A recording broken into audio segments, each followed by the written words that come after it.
मेघनाद की मृत्यु के बाद उसकी पत्नी सुलोचना के साथ क्या हुआ, यह एक दिल दहला देने वाली घटना है। सुलोचना, जो कि वासुकी नाग की पुत्री और लंका के राक्षस राजा रावण की बहू थी, अपने पति की मौत से बहुत दुखी हुई। मेघनाद का वध लक्ष्मण के हाथों हुआ था और उसका कटे हुए सिर भगवान श्रीराम के शिविर में लाया गया था। जब सुलोचना ने अपने पति की मृत्यु की खबर सुनी, तो वह अपने ससुर रावण से पति का सिर लाने के लिए राम के पास जाने की प्रार्थना करती है। रावण ने उसे कहा कि वह स्वयं राम के पास जाकर पति का सिर ले आए, क्योंकि राम पुरुषोत्तम है और उनके पास जाने में कोई भय नहीं होना चाहिए।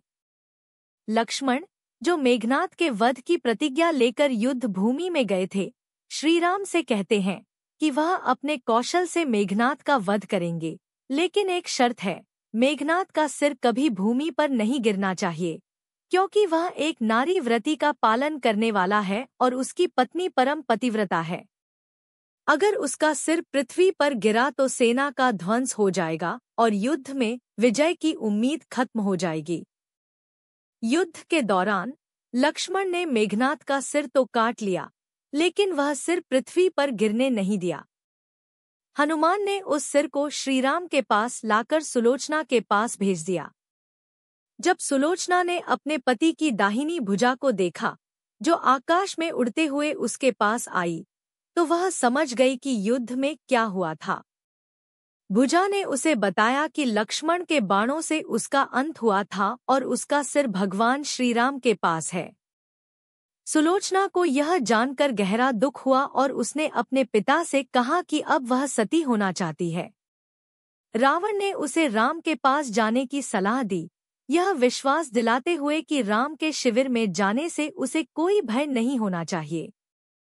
श्रीराम ने सुलोचना से मुलाकात की और कहा कि वे दुखित हैं, क्योंकि उसके पति मेघनाद विश्व के महान योद्धा थे, लेकिन विधि को कोई बदल नहीं सकता।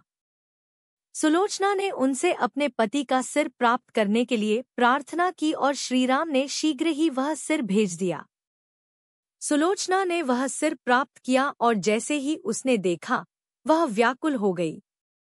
उसने लक्ष्मण से कहा कि वह भूलकर भी यह न समझे कि उसके पति का वध उसने किया है, क्योंकि मेघनाद के भीतर अपार वीरता थी और सुलोचना ने हमेशा उसे देवता की तरह पूजा था।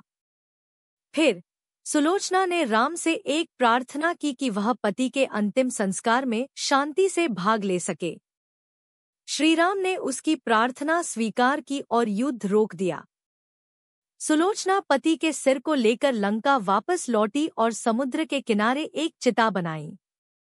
पति का सिर गोद में रखकर वह चिता पर बैठी और अग्नि में सती हो गई। यह कथा हमें पतिव्रता के महान बलिदान और नारी की शक्ति की गहरी समझ देती है।